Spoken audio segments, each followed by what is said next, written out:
Bill had yesterday, he had his coffee cup right in the middle there. And it wasn't out of the line either, so it's kind of funny. It's all about the aesthetics, right? Yeah. Well, I mean, not very aesthetic, full of wires. Yeah. They don't show in the picture. Here we go.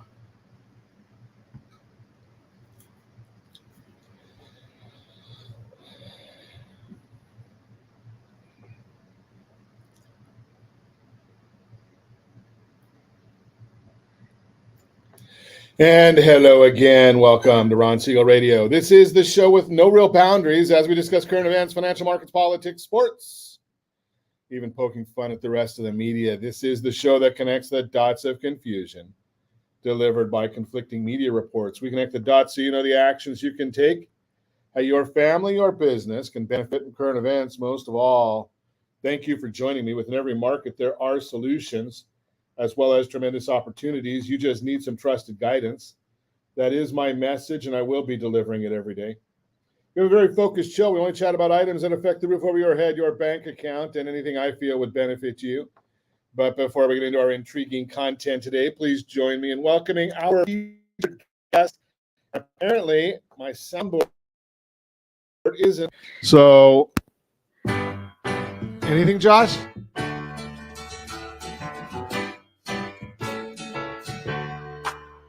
Welcome back. Welcome back, Mary Gaston, Realty Pro 100. So are we the only ones who heard the rooster then? We're the only ones that heard the rooster. Yes, Josh, you didn't hear the rooster, did you?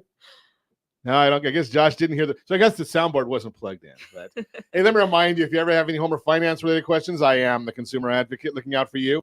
And you can reach out to me directly, 800-306-1990, 800-306-1990, or ronsiegelradio.com. Just remember, that's the number you call anytime for assistance. When you call that number, it comes directly to me first. There are operators standing by. Quiet, numbskulls, I'm broadcasting. While I do have a great team when it comes to developing a financing plan or plan to save you money, I personally work with you, even if you don't have any needs today. Save this number in your phone for future reference. 800-306-1990, 800-306-1990. And yes, we're celebrating today. Let's see. What do you got to celebrate? I think this must be, I don't know. It must be all women's stuff today. I'm looking at some international legging day. I didn't even know they had one of those. Bra Day USA. Didn't know they had one of those. Here's one. No beard day. Got one for the guys in here. No beard day. That could be for the ladies too. Yeah, you're right. Yeah, we don't want to have any of the ladies with beards either. That's a good point. Medical Assistance Recognition Day. I think, we got Support Your Local Chamber of Commerce Day. That one, okay. It is what it is. I think we'll just stick with the one that Josh came up with because that sounds best to me. National Chocolate Cupcake Day. And I'm going to ask a different question today than I ask almost every other time. Is there any place you could find a bad chocolate cupcake? Because I haven't found too many bad ones. I don't know where to go. Do you know where to go for a good one? I mean, not out here. In Palmdale, there's Nadia's. That's always amazing. Nadia's. Okay, so we'll have anybody that wants to go to Palmdale. They have really good cupcakes. They have good cupcakes. Okay, so that might be a good reason to go to Palmdale. Maybe not. They won Cupcake Wars. They won Cupcake Wars. Cupcake Wars. Okay. I think maybe we'll go to Sprinkles or, there's a lot of them out there. Sprinkles does a good job, right? Have you been to Sprinkles? Didn't they close down in Anaheim? Maybe in Anaheim, but I only go to the one in Costa Mesa. Oh, I don't drive that far. Oh, you don't drive that? The one that takes, 60 miles to get to the office? Yeah, and don't drive that far. Okay, I get it. Let's take a look and see what the markets are doing today. Yeah, we don't want to do that. Dow Jones Industrial Average is down 167 points.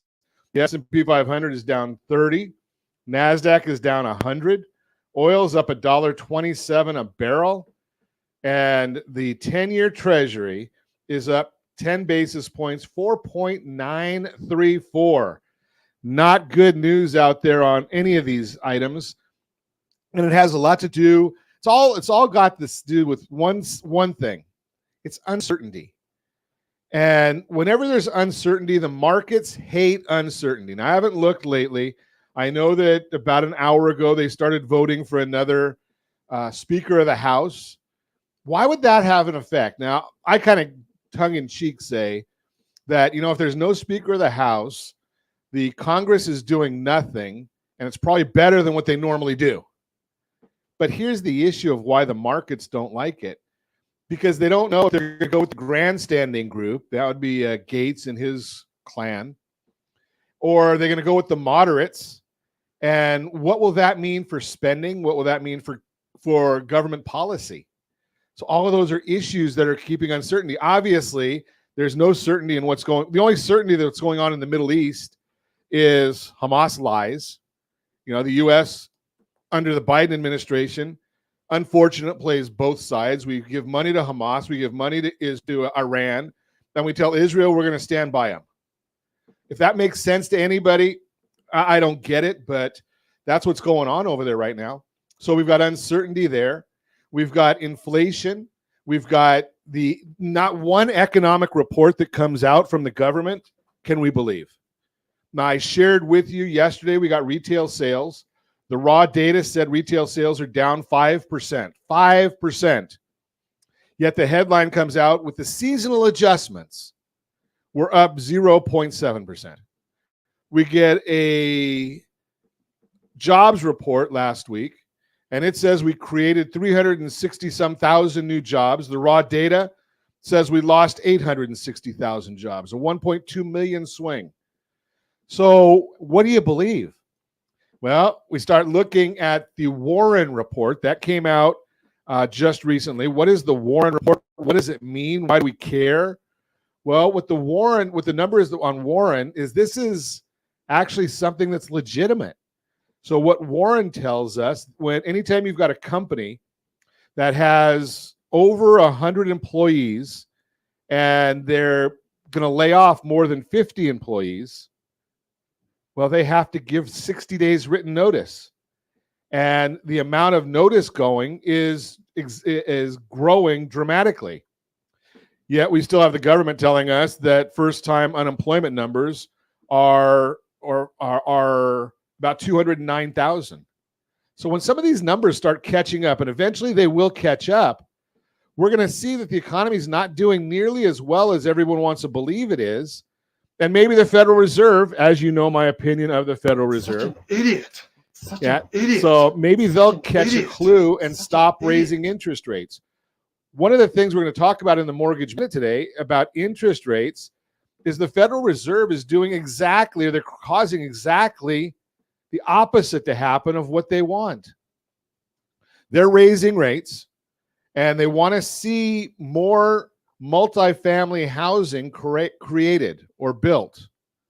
Well, with interest rates at these levels, do you really think builders are going to spend money on building multifamily that takes, an extended period of time to create? Why would they want to put money into that? They're going to wait for interest rates to come down. Oh, wait, the Federal Reserve says they're not going to come down until 2026. So think about that. We need more housing, but the Federal Reserve is keeping rates high so we don't get more housing. See what I mean by uncertainty?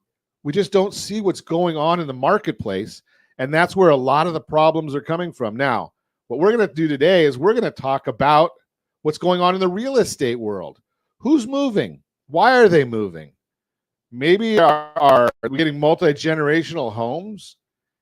We're going to talk about all that and more. You can reach me anytime. Our off-air number 800-306-1990, 800-306-1990, or RonSiegelRadio.com.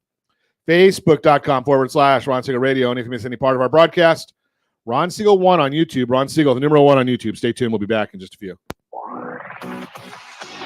Ron Siegel Radio. Your home and mortgage connection. Hey there, friends. Wondering if now is the right time to buy a home? Or are you waiting for a bunch of foreclosures? The facts speak loud and clear. Defaults and foreclosures are down, sure. We might be headed towards a recession. But did you know interest rates typically drop and real estate values often go up during a recession? So what are you waiting for? Higher prices or higher payments? Don't navigate these waters alone. Connect with RonSiegelRadio.com today. That's RonSiegelRadio.com. You're listening to Ron Siegel's Home and Finance Show with local and national expert Ron Siegel. Now, here's Ron. Welcome back to Ron Siegel Radio. Within every market, there are solutions as well as tremendous opportunities. You just need some trusted guidance. That is my message, and I will be delivering it every day on Ron Siegel Radio or anytime at 800-306-1990, 800-306-1990. The Mortgage Minute today being brought to you by our friends at Geneva Financial. When you're ready for that next home loan, Geneva's got the programs and the products. You just need to make the call, 800-306-1990, 800-306-1990.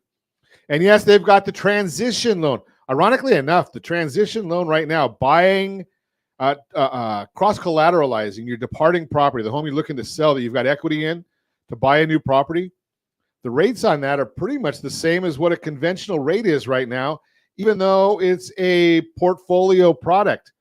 Fascinating watching that because of what the market is doing, and we're going to talk about that in just a minute.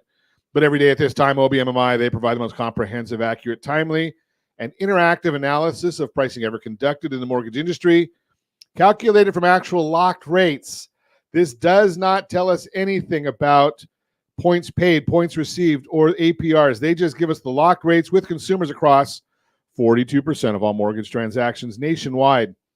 Yesterday, conforming loans locked at 7.695. Jumbo loans, 7.861. FHA, 7.327. USDA, 7.461. And the best loan on the market for those that earned it, that would be the VA loan at 7.312. Don't forget, those are the locking numbers. If you've got the right strategy, we're still seeing loans locking in the mid-5s and the mid-6s, but you got to have the right strategy for that. We do talk about our thoughts on the markets every morning. We send out usually a two-page little synopsis. Go to rsrmarketminute.com, rsrmarketminute.com. You can register for that. It is totally free. We send that out to you. Let's take a look and see what the markets are doing right now. The S&P 500 is down 31.79. The 10-year Treasury, if my screen will refresh, earth the screen, come back, please. Earth the screen, come back, please. There it is. Okay, we got the 10-year Treasury is up 7 basis points. That's pulled back a little bit. Mortgage-backed securities are down 39 basis points. That one's come back a little bit, but it's still very, very high. Ow! Why? Well, let's take a look and see what's driving the market. Signs of impending layoffs. I told you a little bit about that one in the opening segment. The Worker Adjustment and Retraining Notification Act, WARN, protects workers, their families, and communities by requiring employers with 100 or more employees to provide at least 60 days notice, advance written notice of plant closing and mass layoffs affecting 50 or more employees at a single site of employment.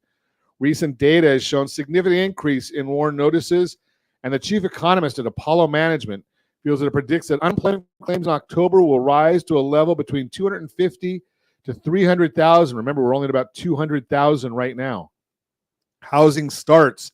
That's a big issue. Housing starts rose 7% in September to 1.36 million unit annualized pace. That's just the starts. They got to finish them, which was lighter than market starts, are now down a little over 7% from last year. Single family starts, most important, rose 3% to 963,000 units. Building permits, which is the future supply, fell 4% to 1.47 million units. That's down a little over 7% year over year. Single family permits rose 2%. Now remember, we need about 2 million new units every year just to stay flat. So when we talk about building 1 million units, not helping a whole lot, that's what's driving the market. That's the Mortgage Minute brought to you by our friends at Geneva Financial. When you're ready for that next home loan, Geneva's got the programs and the products. You just need to make the call, 800-306-1990, 800-306-1990. So every month about this time, we try to take a look at what's going on in the market. And thankfully, because I am an old man, I have one point of view from an old guy's standpoint. But Mary Gaston from Realty Pro 100 comes in here and gives us some enlightenment from the millennial standpoint. She's got a whole different vantage point than I do as an old guy. And we chat about some of these things and what she's seeing with her contemporaries, what I see with some of the old people, and from what both of us see out in the marketplace, because we're both out there talking to people all the time. So, good morning. Good morning. So, anything exciting in the market, or is it just status quo? Has anything changed? It just feels scary out there. Is it scary? Yeah. Yeah, I look at it and I keep wondering, and it's been kind of that way the whole year, though. It has. There's been nothing that's been exciting. There's been nothing to buy, nothing to sell. I don't know what. And it just seems to be getting worse. Does it seem worse? Yeah, just because. Well, why would somebody? The only reason, and we go back to the same thing we've talked about before. Yeah. The only reason that anybody buys or sells anything right now is the 6Ds, right? And I don't know. I see a lot of people involved in those 6Ds, and it's going to get worse. The defaults are going to go up. Yeah. Now, I just saw that we're at a record level of defaults of people under 40 on credit card debt. Really? That's a new one. I mean, because we're living off of credit cards more and more. That's true. I do hear a lot of chatter about that. Is most people with the inflation, they can't even afford groceries anymore, so they're just racking up the credit card debt. So it's almost like I know it's before your time, 2007, 2008, when we used to just take do a HELOC or refinance, take money out of our house and buy a boat or buy a car or some of the stupid things that were done. But now we're doing it for necessity. Yep. That's the problem between gas, food, paying electric bills, gas bills. Yeah, and everything just shooting up. It's all shooting up. It's all going crazy right now. Boy, can we get a mean tweet? Oh, that's just my point of view. But let's talk about this one, because we do hear in the media a lot about foreclosures. Are you seeing that at all? I haven't really seen anything. So, I mean, I would say, yeah, they're probably up in the numbers, but so here's not, record breaking. Right. So here's the issue. And one of the things that I'll chat about here is just straight math. I don't understand this Common Core math or anything of those things, right? I just look at just straight math. And when I look at math, and when we use charts all the time to do this, let's think about this. If we go from a million, and I shouldn't do a million because that's hard math. Let's say if we go from 1 to 2, that's a 50 per 100% increase, but it's still a low number. Right? If we look back at 2009, the charts show that we had way more defaults than we have today. So even though we might say that the number is up because it's up, say, 50% or up 30%. Yeah, it's the quantity up is zero. From all-time lows, though. Right. So the number is still insignificant in the scope of the country. Yes. So don't let anybody tell you that you're going to wait for it to get the defaults. Now, will there be defaults? Sure. There's always defaults. But they're far and few between. I want to say that the report I saw said there was 4 in all of Orange County or something like that. Yeah, it's a very, very small number. So, and I haven't looked at that report, but it wouldn't surprise me if you're completely correct. It's just the numbers are crazy. So let's not get too excited about the fact that we've got, what was it? Almost 550,000 foreclosures in 2009. And I don't know, we're under 100 right now. And a lot of that has to do with the moratorium, but it's just real small. Under 100,000, and that's a Right. national number, isn't it? National numbers. Yeah. So the next area let's chat about, because you may be hearing more about this one, Mary. People buying a property for Airbnbs. Do you hear that at all? You know what? I think it's slowed down a little bit personally. Okay. Do you have any idea why? Well, because B&Bs are ridiculously expensive now. Nobody's going to them anymore. Ah, okay. So and I don't think I've ever stayed in an Airbnb. You haven't? No. I mean, well, all the chatter I hear, I mean, it gets ridiculous. It was supposed to be like an easy alternative to a hotel, and a cheaper alternative, especially if you have a big group. But now you go and they have a lawn, like you're basically doing your own maid service. They charge you a cleaning fee. They have a whole list of rules that you have to follow. You have to strip your own sheets and start your own laundry and do all this stuff. And they're charging you cleaning fees on top of it. That doesn't sound fun. The price you see, you end up basically paying double with all the added fees, where now it makes more sense to just go stay in a hotel again. So I've always said that from the very beginning, though. Mm-hmm. Just because, again, maybe it's because I'm old and I don't like change too much. But when I go on vacation, part of the enjoyment of the vacation is the resort and the amenities of the resort and not doing all the things you just talked about. Yeah, and especially if they don't have like any amenities or they don't have a pool or anything like that. Right. Why go stay there? It used to be just a cheaper alternative. It's not cheap anymore. That's good news. And I love you sharing that information because my kids go to Airbnbs all the time. Mm-hmm. And I just haven't been able to figure out why, but now maybe they won't be going quite as much.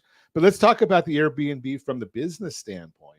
Mm-hmm. Do you think it makes any sense to even be in the Airbnb business?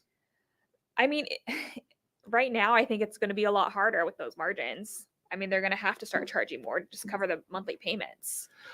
Well, part of the question though is, I mean, I hear a lot of folks leaving California, Mm-hmm. and my constant recommendation is, if there's any even hint that you're going to come back, why would you sell your California property? 100%. Especially if you've got a 4% mortgage. Mm-hmm.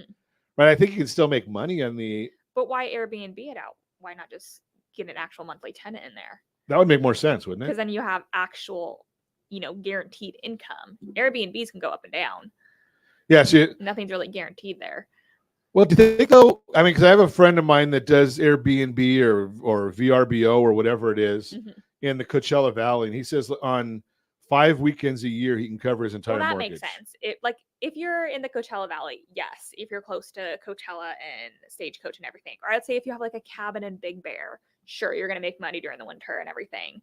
But if you just have a normal house, you're not going to make money just Airbnb out all the time. So let me throw this one at you, not to put down anything, but is there any such thing as an Airbnb in Palmdale?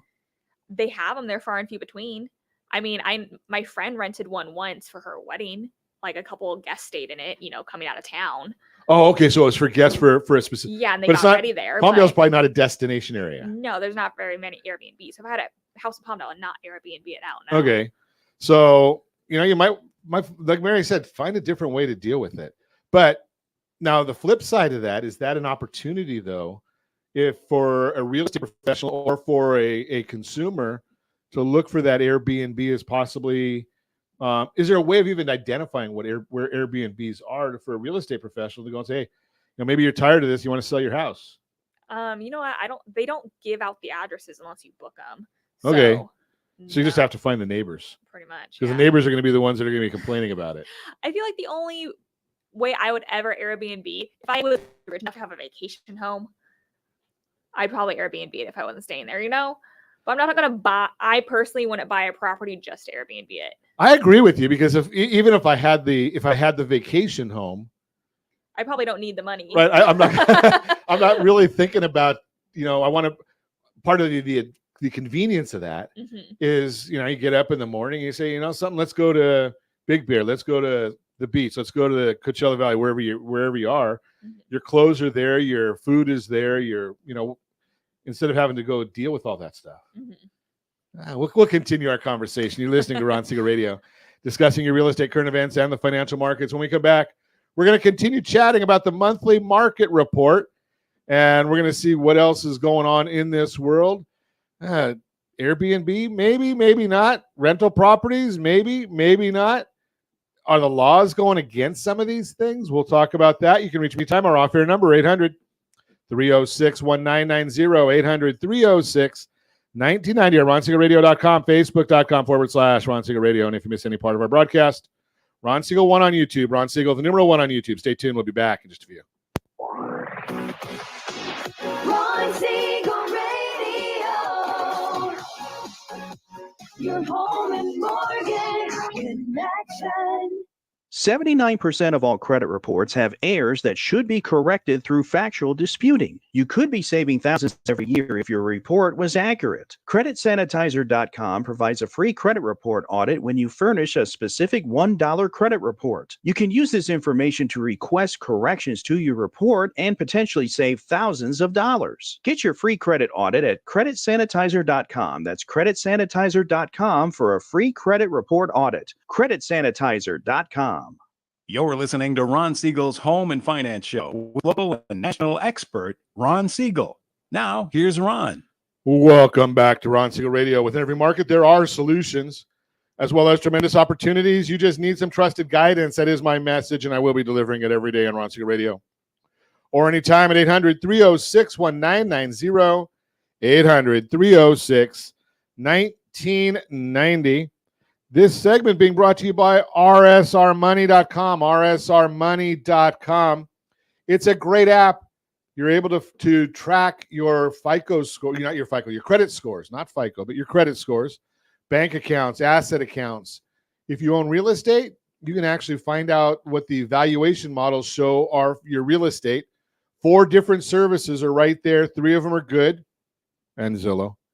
And there's also 97% of the properties available for sale across the entire country are shown on the app, rsrmoney.com. Going to continue our conversation. We're talking to Mary Castone this morning, Realty Pro 100, the millennial and the old man, talking about what the perceptions are in the real estate world and maybe even what reality is. So we're talking about the Airbnbs before. We're talking about low inventory, which we know there's, I don't know if you can, is there something less than low inventory? I mean, No inventory. no inventory. I mean, I looked, I haven't looked this week yet. Last week I looked, all of Anaheim Hills, there's about 23,000 residences, not counting the apartments. And there was 33 single family homes for sale. That's nothing. Right? There's nothing there. I looked at Yorba Belinda. They had, for the whole city, had 30 houses for sale. So now the question and we've heard this a lot. I don't know if you've heard this one, that the big companies are buying up everything. I have heard that. Have you heard that? Well, should we dispel the myth of the rumor? Let's do it. Total purchases by size of investor. So the iBuyers, 3,000 purchases. And this is coming to us from John Burns Consulting. Companies that have 1,000 or more properties, 1,959 purchases. 100 to 999 properties, 4,692 purchases. 10 to 99 properties, 16,928. If you're watching us on ronsiegelradio.tv, any of our socials, or the ABC News and Talk AM 1490 video feed, you're seeing this chart right there. So on all of these properties, now this is purchases through the second quarter of 2023. 125,006 of the investor purchases were people that had 1 to 9 properties. Mm-hmm. I think that kind of, the numbers don't bear out what people are thinking is that the investors are buying everything. Yeah, they are a very small portion. Yeah, you look at that. I mean, I don't think you could even do the math on this. I mean, the percentages are less than 1% for everything, and 99 and then a fraction for the individual that's out there looking to just do a small investment. Yep. And yet you and I are talking about this whole concept that, you know, is it really a good time to be buying as an investment property? You know, there are still a lot of investors out there. Yeah, you can still make money. I mean, there's still people who are still flipping, which is almost mind-boggling to me. But flipping, well, so here's my thought on flipping is the average individual that goes and buys a house stretches to buy the house. That's true. And if you've got a house that's an older property, and we're not building anything, so most everything is older, it has work that needs to be done. So you're getting somebody else to do the work, and that way you can build it into your loan. Otherwise, you don't have money to do the work. So let me ask you: there used to be loan programs that would help you with that? Are there still? Yeah, you can still do the FHA 203. There's 2 different versions of FHA loans that'll help you do that. But again, most people aren't even thinking about that. Yeah, but that's something that we need as like agents and mortgage professionals to go out there and discuss. Right, because it's out there. They're going to end up spending more money buying the flip that's renovated than they would have if they had bought it themselves to that type of program. And yeah, you've got two different aspects of that. When you're buying the flip, you would think that the person doing the flip has better access to pricing for the contractors and for the materials. Yeah, but there's also a lot of people who are flipping who don't get great materials. You know, they go in put makeup on the pig. Absolutely. And you're going to walk into that flip and you're going to walk into problems. That makes sense. Absolutely. The other part of it is the investor is in it to make money. Exactly. So they're going to be adding a profit. So the profit might offset any savings. Mm-hmm. And then you're going to know this one better than me, Mary, because I don't get a vote in my house. My wife gets all the votes when it comes to anything as far as the aesthetics of a property. I'm guessing you have the same thing. Oh, no. My husband always overrules me. Does he really? He does. Oh, wow. Well, I don't know about this guy. You might have a problem coming down the line. I don't know. You know what? I'll give it to him. He's normally right. We've been going back for the paint colors. I picked the one I want. He said, okay. We end up going with the one he wants. It looks better. Okay. So you're like me. I mean, I have no taste. But I look at that and I say that it's kind of funny because most women, when they go into a new house, they want to change their paint, they want to change the carpeting, and they want to make it themselves their property. Yeah, even with flips, as nice as they look, there's always going to be something you want to change. Right. So in that instance, even look at that FHA 203K loans. It's probably be better off for you. Now, percentage of sellers who want to rent their home because of mortgage rates. Being that we're in Southern California, we'll look and say, okay, 11% want to rent their home because of the rate. Let's see, if you're looking at a 3% loan or 4% loan, which we know the vast majority of the people are under 4%, you can make money on a rental, can't you? Absolutely. Is it enough money to offset the acquisition? Because you got to still have you have to either buy a new house or move to a Coleman tent, one or the other. Yeah. Well, I mean, looking at this chart, I automatically think Southern California is higher just because our income is higher. Probably more of us can afford to, those high income earners. The 11% are probably the high income earners who would say, I'd rather just buy a new one and rent it out. I think most people, it's harder to do that in Southern California or other areas. Well, especially the younger people, because you're trying to find your first house. Yes. Just whatever you can do to get into it is what you're really wanting to do. Yeah. So it's definitely hard to keep it and then go purchase another one, but it is doable. And you've proven it. I have, yeah. Well, the other part of it is right now, stretch. Mm-hmm. You have to. I mean, anytime you buy a property, the moment you buy the property, normally it's not gonna. You can't rent to cover a mortgage. Like when I bought my first place, I knew that what my mortgage was at that point in time. I never would have been able to rent it out and cover that mortgage. Now, 7 years later, I'm making money on it by renting it out, and my rent is considerably lower than it should be, just because I have friends in there. So you got okay. So and that's not abnormal, right? I mean, yeah. So but there's a big advantage, and most people never talk about the big advantage of low rent. Mm-hmm. We always talk about, okay, you want to maximize your rent, but at some point, at some number, you can raise the rent and raise the rent and raise the rent. And then if you have 1 month where it's vacant, how many months of that rent increase are eaten up by one vacant month? Exactly. I have only ever raised rent on tenants. Well, I don't even raise it on tenants. When someone moves out, then I raise the rent to what market is. But if the tenant is in there and paying and taking care of the property, I will never raise the rent on them, honestly. It's smart because we used to use this concept. If I don't hear from you, you won't hear from me. Mm-hmm. If you're going to call me because a light bulb went out, I'm going to probably raise the rent. Mm-hmm. If you're going to take care of the light bulb or some, minor issues, I understand the major things. Yes. Right. But if you're going to call me for something minor, then we're going to have a conversation both ways. Yeah. And I'd rather keep someone in there who's going to be paying me than try to have it vacant for a month or two and clean it up and try to find someone new. A lot of expense in that. Mm-hmm. So, I need to look at this. Why would somebody really want to be building right now with these interest rates? Mm-hmm. We talked. I should go back because I forgot part of my thought there. It's my senior moment. Okay, I've got some timers, not all timers yet.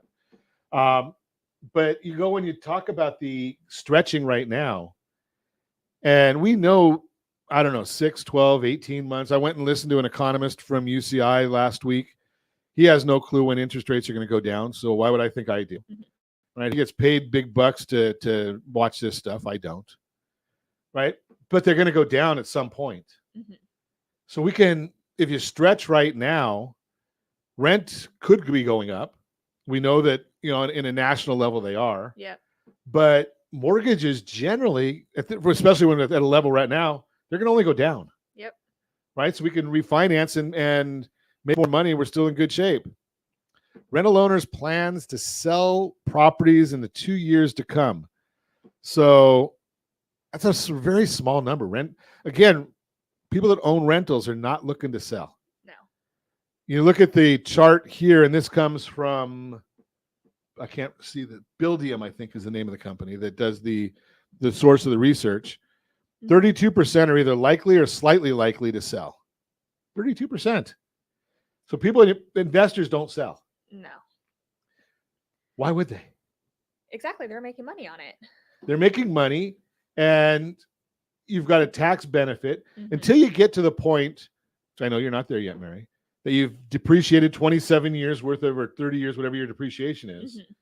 You've still got all those benefits to it, and you don't have a tax liability. Yep. So unless there are some people, I guess, that like to pay taxes. I do come across them because we show them how not to, and they don't want to. So I know they like to, but so the big surprise, though, when you and I started doing this, 3-4 years ago, something like that? Yeah, it was 2020. 2020. Okay. 3 years ago. Neither one of us, I don't think, would have projected a 7% mortgage rate or 8% Absolutely right now. not. Right? I mean, the markets were nuts.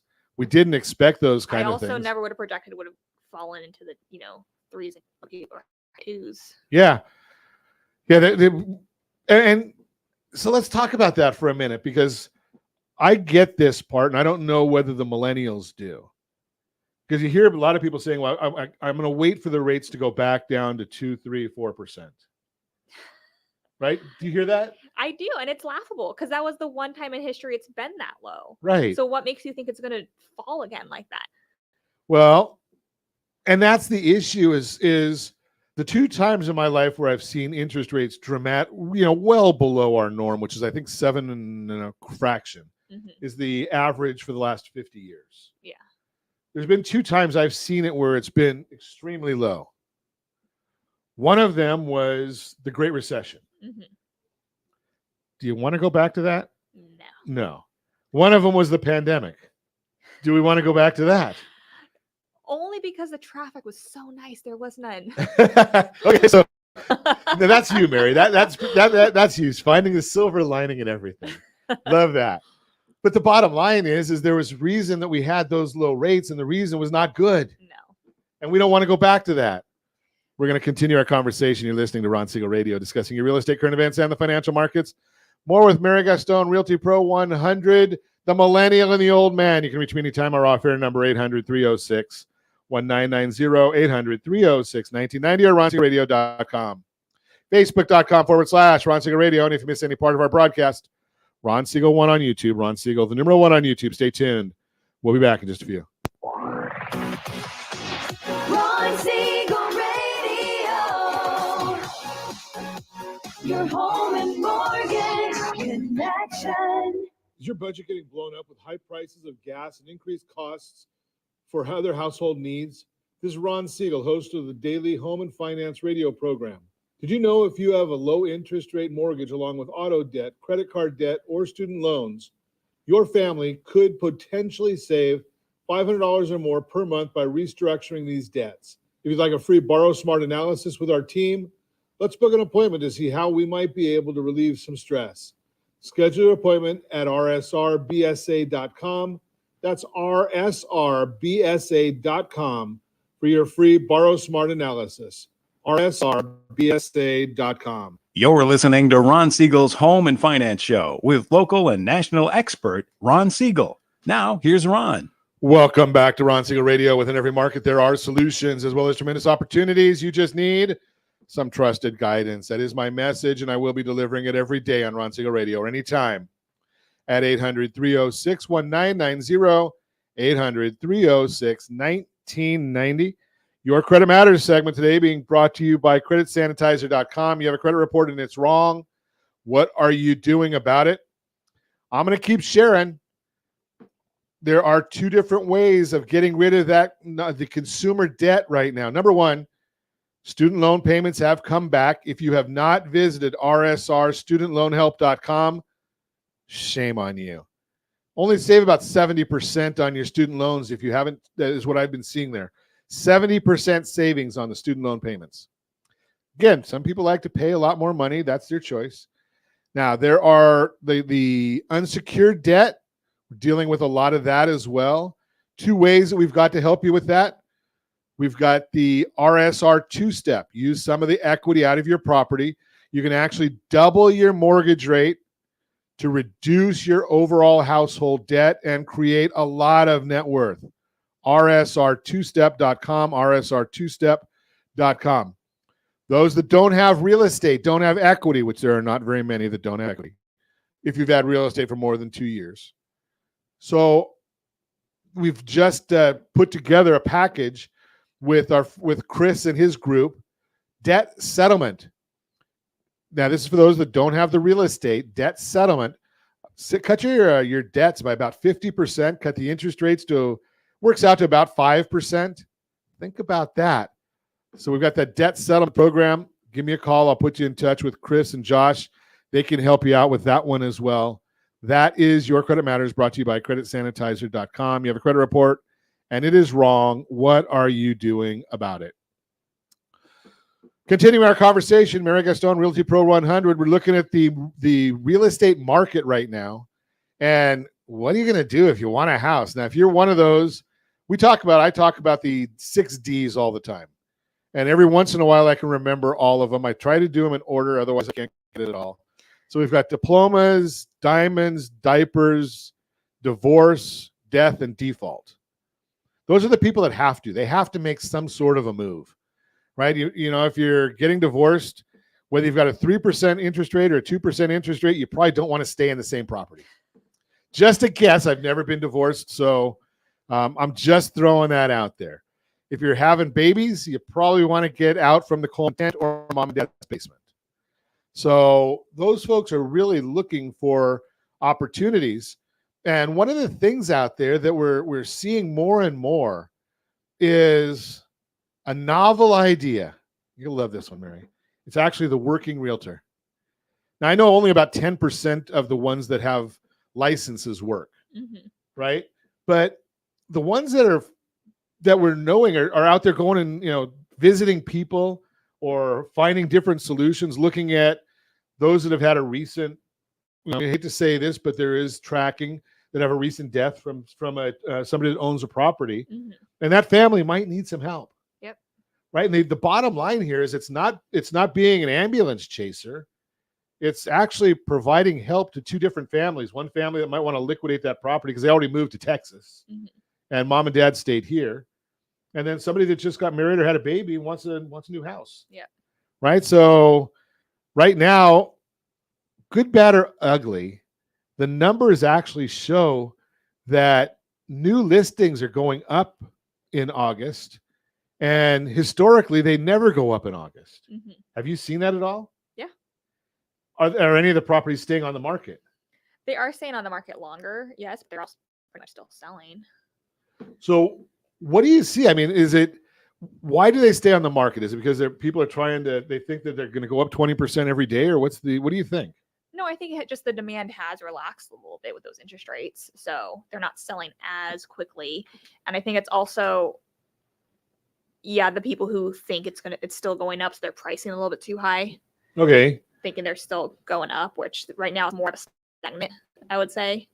So the values are kind of leveling out a bit. I would say so, yeah. Okay. So it's the people who are thinking, oh, well, that one just sold at 700, so now I want 715.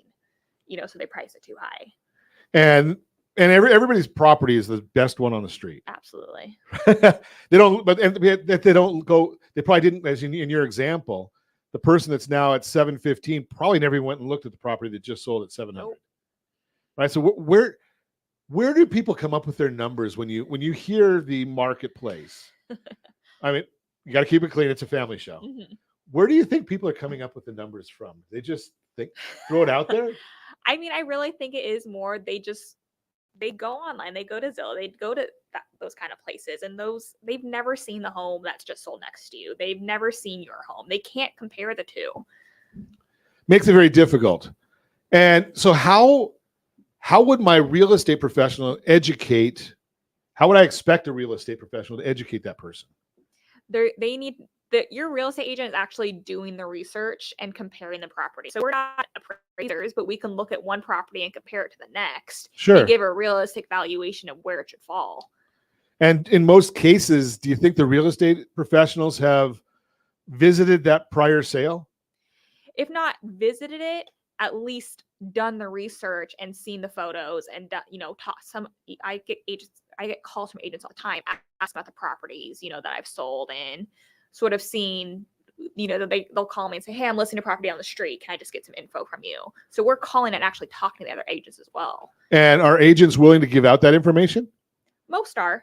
Okay, so they'll help each other. It's not like, I want this. I'm competing with you. Yeah, I'm not saying, oh, cool, there's someone selling down the street. I'm going to go door knock and find it and get to them before you can. No, if someone calls me, I'm more than willing to help them out and give them the information. So it's a professional courtesy. Exactly.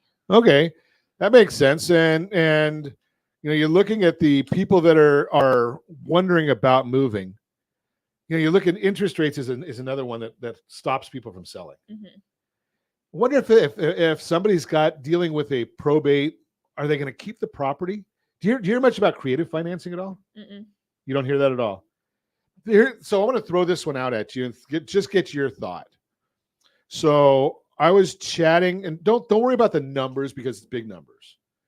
I was chatting with a gentleman that focuses on probates over the weekend, and there's a property that's available for sale, and it's probably going to be a $2.5 million property. Mm-hmm. It's got a $2 million VA loan at 3%. And we know VA loans are assumable, but you have to get approval from the investor or the lender. Okay. Most of them are not going to want to, let that be assumed. Mm-hmm. But you can buy the property subject to the existing loan. Mm-hmm. Right? It's actually now a spot on the real estate, on the residential purchase agreement. It says creative financing or seller financing. Now you have to come up with, somebody's going to have to come up with the spread between the existing loan and the purchase price. Yes. Would it bother you buying a property that's subject to the existing loan? No. Okay. So it's because that's something that's out there. There's a value to that somebody buying that property having a 3% mortgage at $2 million. Mm-hmm. Right? I mean, a $2 million loan right now, I think we talked about that earlier, is, if I can find my chart here, 7.86. Right? So yeah. 2 million at 3%, obviously the payment's going to be less than half. Mm-hmm. The risk is that there is a clause in there, they call it an acceleration clause. Right? The lender doesn't have to call the note, but they could. Does it make sense to look for a property like that? Yeah, definitely. There's value there. So again, talk to your agents about that. These opportunities are there. You just have to be working with somebody that understands the market. There's a lot, you got to work harder to find the property. It's not like you just drive down the street and see 10 of the houses on the same street. Yeah. Somebody's got to help you. Absolutely. That's our story for the day. As always, I appreciate you coming in and chatting about this stuff with me. Yeah. As always, we ask, set that first radio preset button to come back here and join Ron Siegel Radio, where we only speak about items affecting your house and your bank account. Thanks to all of our sponsors. A big thanks to Josh and John for engineering us today. And of course, a special thanks to you for spending a little bit of your day with us. That's all for Ron Siegel Radio. Again, if you have any questions or to meet any of our guests, call me anytime, 800-306-1990, 800-306-1990, or ronsiegelradio.com. And remember, make a lot of money so you can help a lot of people and have a lot of fun. Have a great day. We'll talk to you next time on Ron Siegel Radio.